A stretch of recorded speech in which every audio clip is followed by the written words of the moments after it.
मैं doctor Neeta Kanungo BSc part second inorganic chemistry का transition element part 8 आज अपन स्टडी करेंगे। और इसमें अपन स्टडी करेंगे colour and spectral behaviour of transition element cations, संक्रमण तत्वों के आयनों के रंग तथा स्पेक्ट्रम में व्यवहार। कोई भी पदार्थ कलर्ड दिखता है या नहीं दिखता, इसका रीज़न इस बात पर निर्भर करता है कि वह पदार्थ के अणु, परमाणु या आयन विजिबल रीजन से ऊर्जा अवशोषित करते हैं या इंफ्रारेड रीजन से। लाइट का 400 to 700 nm वेवलेंथ का भाग जो होता है वो विजिबल रीजन का होता है। यदि कोई पदार्थ प्रकाश के दृश्य क्षेत्र से यानी विजिबल रेंज से ऊर्जा का अवशोषण करता है तो उस पदार्थ से लौटा हुआ प्रकाश जो हमारी आँखों तक पहुँचेगा उससे हमें पदार्थ रंगीन नज़र आएगा। इसे हम कह सकते हैं कॉम्प्लीमेंट्री कलर हमें दिखाई देता है। चूँकि हम जानते हैं कि श्वेत प्रकाश में 7 रंगों का मिश्रण होता है, तो यानी प्रत्येक रंग की अलग अलग तरंग दैर्घ्य होती है, अलग अलग वेवलेंथ होती है। प्रकाश जब किसी पदार्थ से टकराता है और उसमें से किसी एक वेवलेंथ को वो एब्जॉर्ब करता है, एक रंग की वेवलेंथ को एब्जॉर्ब करता है, तो उससे निकले हुए प्रकाश का जो रंग होता है उसे हम कॉम्प्लीमेंट्री कलर कहते हैं और वह उस पदार्थ का रंग हमें नज़र में आता है। सपोज़ हम देखते हैं कि यदि हमें कोई पदार्थ जो है 400 to 435 nm में की वेवलेंथ को एब्जॉर्ब करता है, यानी उसने कलर जो एब्जॉर्ब किया है वो वॉयलेट कलर एब्जॉर्ब किया है, पर हमें उसका कॉम्प्लीमेंट्री कलर पीला येलो या येलोइश ग्रीन जो है वो हमें दिखाई देगा। यानी हर वेवलेंथ का जो कलर, ये बुक में एक टेबल बनी हुई है, उस टेबल के अकॉर्डिंग हर वेवलेंथ के साथ उसके एब्जॉर्ब कलर और उसके कॉम्प्लीमेंट्री कलर की टेबल दी हुई है और उससे हम उस कलर को देख सकते हैं।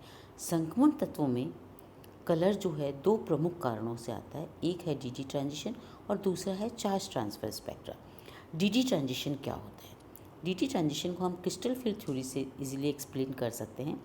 यहाँ पर क्या होता है कि पाँचों ऑर्बिटल डी ऑर्बिटल जो है वो 5 डी ऑर्बिटल समान एनर्जी के, सिमिलर एनर्जी के होते हैं। और जब संक्रमण धातु के साथ लिगेंड अप्रोच करता है, हम अभी बात करें जब ऑक्टाहेड्रल कॉम्प्लेक्सेस की बात होती है, तो उन कारण जब ये पांचों डी ऑर्बिटल से अप्रोच करता है लिगेंड, तो ये डी ऑर्बिटल जो सिमिलर एनर्जी के हैं ये स्प्लिट हो जाते हैं और स्प्लिट होकर ये 2 तरह के ऑर्बिटल्स बनाते हैं। एक होता है ईजी ऑर्बिटल और एक होता है T2G ऑर्बिटल।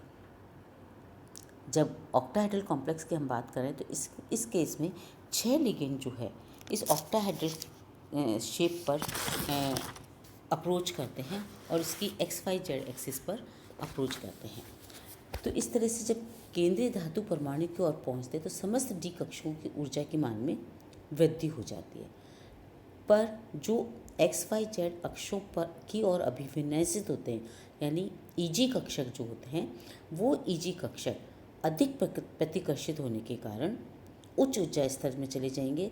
और जैसा कि डायग्राम में मैंने दिखाया, ईजी ऑर्बिटल हायर एनर्जी के हो जाते हैं और T2G ऑर्बिटल जो कि 3 ऑर्बिटल हैं DXY, DYZ और DZX, ये निम्न ऊर्जा स्तर के, लो एनर्जी लेवल के हो जाते हैं और जैसे डायग्राम में T2G ऑर्बिटल को दिखाया हुआ है।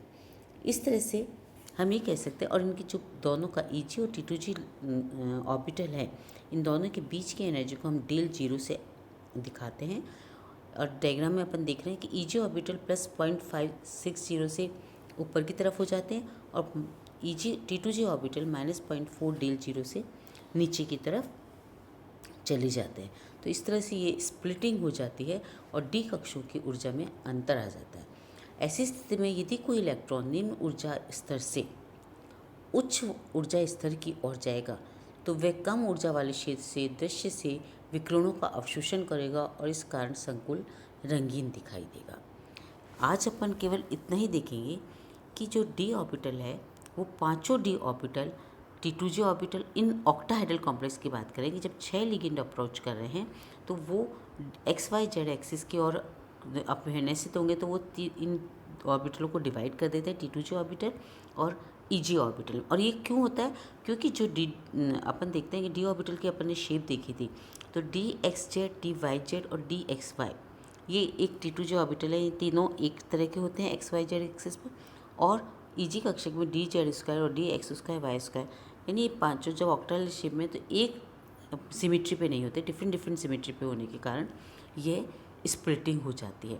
तो यहाँ पर एक डी, कोई लोअर एनर्जी टी टू जो ऑर्बिटल में एक डी इलेक्ट्रॉन है और वो हायर ईजी ऑर्बिटल में जाए, तो एक डी ऑर्बिटल से दूसरे डी ऑर्बिटल में इलेक्ट्रॉन के ट्रांजिशन से उस वक्त ये जो एक विकिरण को एब्जॉर्ब कर लेते हैं और यह इलेक्ट्रॉन के ट्रांजिशन होता है।